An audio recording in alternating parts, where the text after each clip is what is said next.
समय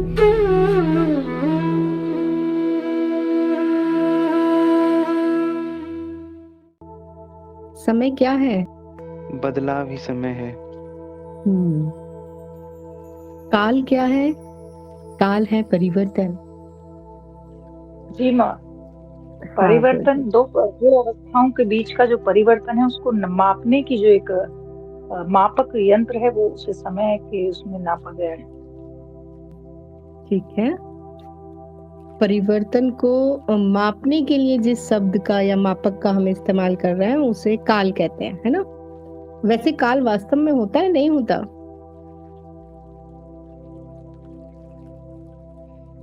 शायद नहीं है, समय नहीं है। समय नहीं बाकी होता आप है। वीडियो देखो, काल जी की माया वाला, उसमें साफ स्पष्ट है, तर्क के साथ बताया गया है कि समय जैसा कुछ भी नहीं होता, मात्र परिवर्तन होता है, और वो परिवर्तन भी मात्र प्रतीति है। तो अनुभव करता सबका अनुभव कर रहा है, जितने भी अनुभव होते हैं। तो अनुभव करता वो धरातल है, वो प्रकाश है जिससे सभी कुछ प्रकाशित है। तो काल के अंदर अनुभव करता नहीं है, अनुभव कर्ता के प्रकाश से सब कुछ प्रकाशित हो रहा है। तो हम ये कह सकते हैं कि अब यहाँ पे भी कुछ लोग बात को पकड़ लेते हैं, अनुभव कर्ता के अंदर भी काल नहीं है, लेकिन हम यहाँ समझने के लिए ये कह सकते हैं, पहली बात तो काल जैसा कुछ होता नहीं है, मात्र परिवर्तन होता है। और इसके भी आगे परिवर्तन भी मात्र प्रतीति होती है। और यदि हमें कहना ही पड़े तो हम ये कहेंगे कि अनुभवकर्ता के प्रकाश से ही सब कुछ प्रकाशित है। तो हम ये कह सकते हैं कि अनुभवकर्ता में ही काल होगा। आगे चलते हैं, अनुभवकर्ता का स्थान कहाँ है? कहाँ स्थान है अनुभव का? दृष्टा का स्थान कहाँ है? सर्वव्यापी है वो। हाँ, जी सब जगह है। सर्वव्यापी है। क्या इसे कैसे आप, अगर मैं कहूँ कि व्याख्या कर दो थोड़ी सी, तो कैसे करोगे? ये तो कह दिया सर्वव्यापी। अब एक बात बताइए, अगर किसी ने ये प्रश्न सुना कि अनुभवकर्ता का स्थान कहाँ है, आपने कहा सर्वव्यापी है, उसने तो ग्रहण कर लिया, हाँ सर्वव्यापी है, लेकिन किस आधार पे आप कह रहे हो? कोई बताना चाहेगा? हम कैसे कह सकते हैं कि ये सर्वव्यापी जी है? बताइए। जी, क्योंकि अनुभव और अनुभवकर्ता हमेशा साथ साथ ही दिखाई देते हैं। अनुभव अकेला नहीं है, जहाँ भी अनुभव है वही अनुभव करता है। तो अनुभव करता सतत और निरंतर है।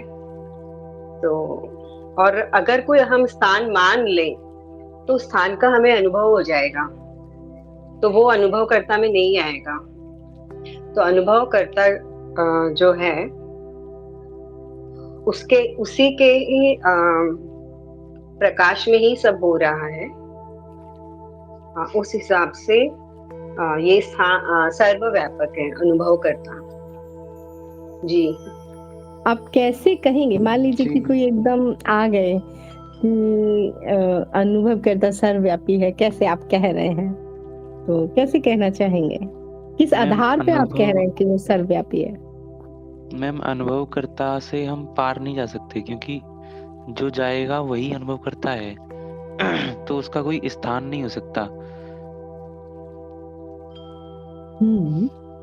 ठीक है।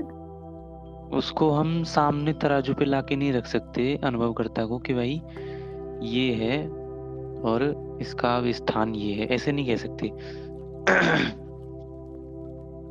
क्यों? क्योंकि जो ला रहा है वो खुद ही अनुभव करता है, और जो भी वो अगर सामने ले भी आता है अनुभवकर्ता को, तो वो कुछ बना बनाया माया जाल होगा, विचारों का कुछ एक कॉन्सेप्ट होगा, एक थ्योरी होगी, एक पढ़ाई होगी। तो अनुभवकर्ता का स्थान, जो यहाँ प्रश्न आया है कि अनुभवकर्ता का स्थान कहाँ है? स्थान वस्तुओं का हो सकता है, स्थान वस्तुओं का हो सकता है, जिसमें कोई तत्व हो उसका हो सकता है। मैं एक छोटा सा उदाहरण दूंगी। यदि अभी मेरे सामने एक कुर्सी रखी हुई है तो मैं उस कुर्सी का स्थान बता सकती हूँ, क्योंकि उसमें तत्व है लकड़ी। तो मात्र लकड़ी के होने से हमें ये पता चल रहा है कि वो कहाँ रखी हुई है कुर्सी। मात्र लकड़ी के होने से ये समझ आ रहा है कि उसका आकार क्या है, उसकी लंबाई क्या है, चौड़ाई क्या है, ऊंचाई क्या है, उसका रंग क्या है। मात्र एक तत्व के आ जाने से हम उसकी लंबाई, चौड़ाई, ऊंचाई, मोटाई, उसका स्थान, उसका रंग, रूप, उसके गुण, सब कुछ आ गया उसमें, है ना। और अनुभवकर्ता का तत्व क्या है? अनुभवकर्ता सभी का तत्व है, सभी का आधार है। उसका कोई आधार नहीं है, उसका कोई तत्व नहीं है। इसीलिए तो हम उसे समझने के लिए शून्य भी कह देते हैं कि अनुभवकर्ता का तत्व शून्य है।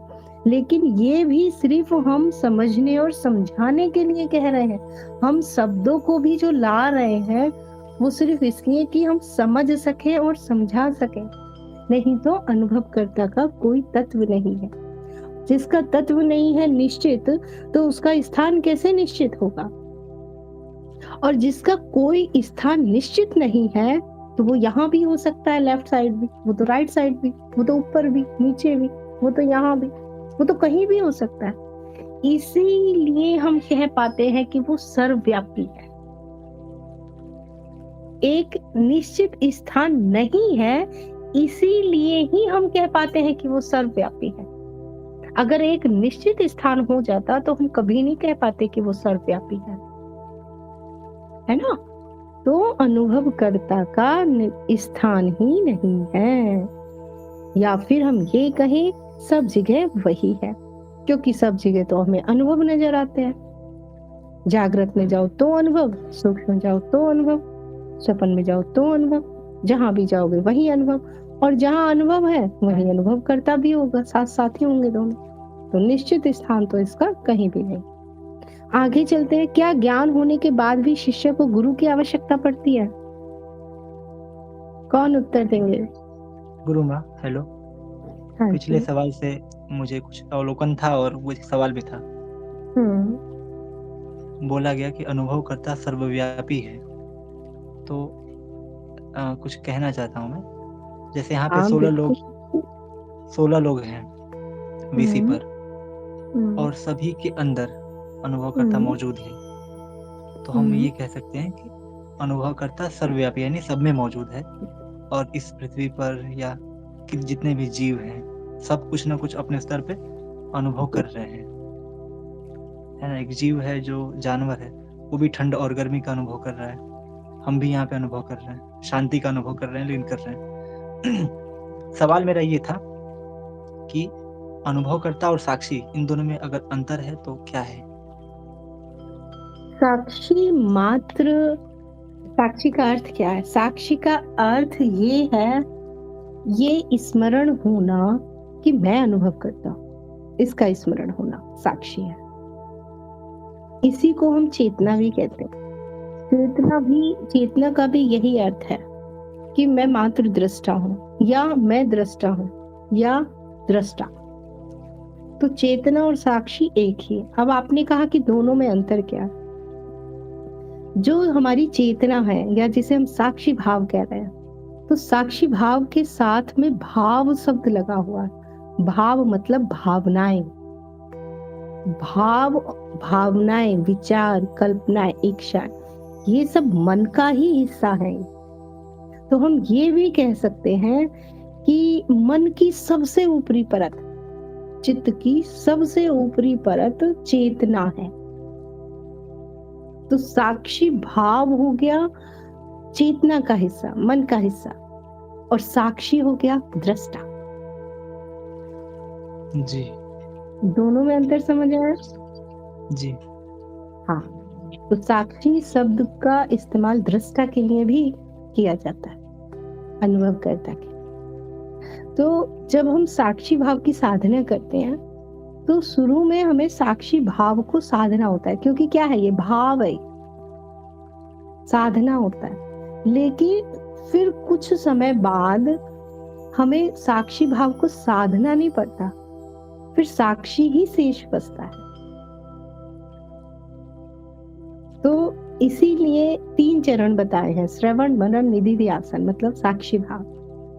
इसीलिए इसे साधना का हिस्सा रखा हुआ है, साक्षी भाव को।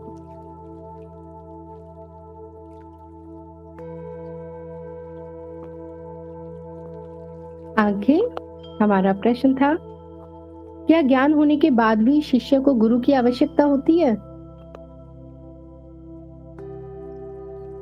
जी गुरुमा, ज्ञान होने के पश्चात जैसे कि अज्ञान रूपी कांटे को जब निकाल दिया जाता है, एक कांटे से दूसरे कांटे को निकाला जाता है, फिर तो दोनों कांटे ही हमें फेंकने पड़ते हैं। तो ज्ञान होने के पश्चात वो खुद ही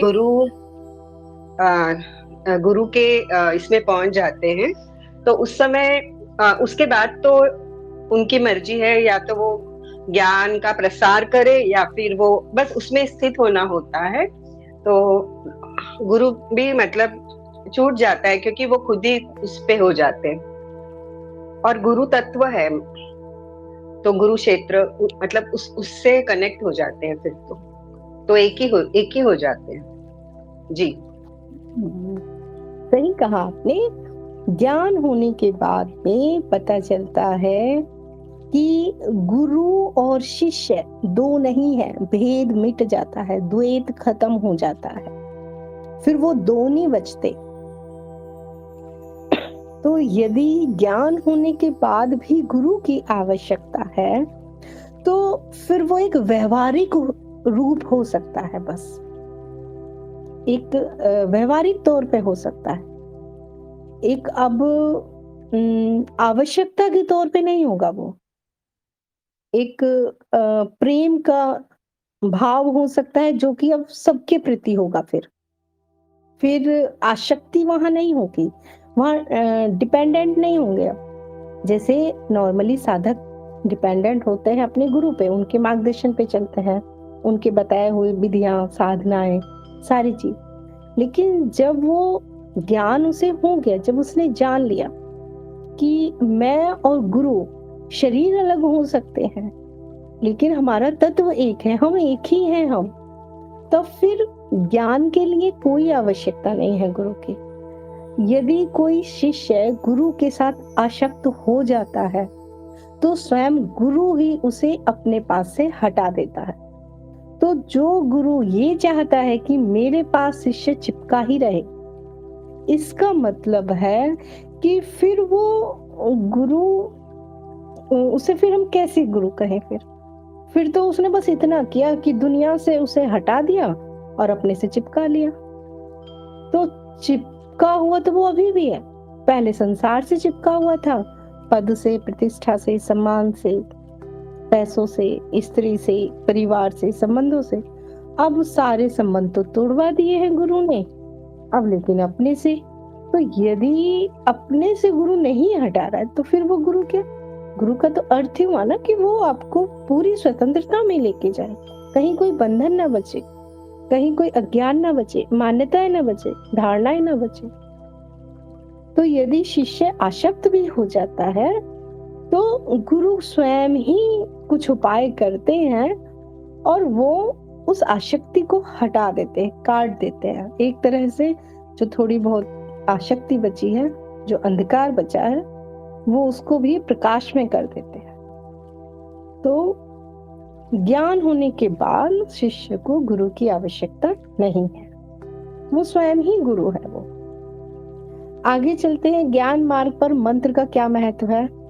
कोई महत्व नहीं। गुरु, मैं क्या इस प्रश्न के लिए कुछ उत्तर पूछ सकती हूँ, जो अभी हाँ, आपने एक उत्तर दिया? मेरा ये पूछना है कि कब ऐसी वो कौन सी अवस्था होगी जब एक शिष्य को ये लगे कि अब मुझे गुरु की आवश्यकता नहीं है, या गुरु को ये लगे कि अब शिष्य या साधक पूर्ण है, अब आप मेरा हाथ छोड़ सकते हो?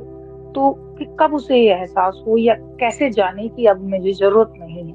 ज्ञान का कौन सी अवस्था या स्थिति हो वो ऐसी, जब वो जांच पाए, मूल्यांकन कर पाए? जब प्रश्न उठे और उसके उत्तर स्वयं से आने लगे, तो इसका अर्थ है कि अब आपको गुरु की आवश्यकता नहीं है।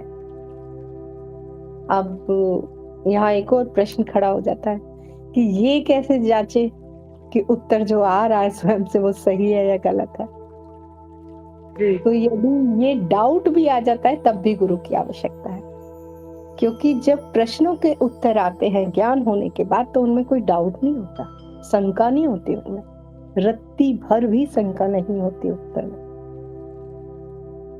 तो जहां तक डाउट आता रहे वहां तक गुरु का सानिध्य लेते रहे। फिर एक समय आता है, कोई भी प्रश्न आता है उसके उत्तर स्वयं अपने पास से ही आते हैं। हो सकता है कि शुरू में कुछ समय बाद आए, अभी कोई प्रश्न उठा उसका उत्तर शाम तक आए, किसी का 1 मिनट बाद दिया जाता है, किसी का साथ के साथ, किसी का 2-4 दिन बाद आए। तो वो तो शिष्य की योग्यता पर निर्भर करता है, कितना उसका कनेक्शन गुरु क्षेत्र के साथ हुआ है।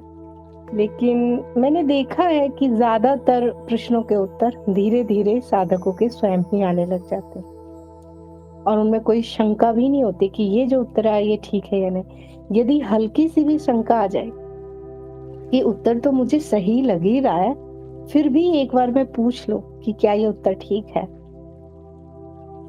इसका अर्थ हुआ कि अभी भी आपको गुरु की आवश्यकता है।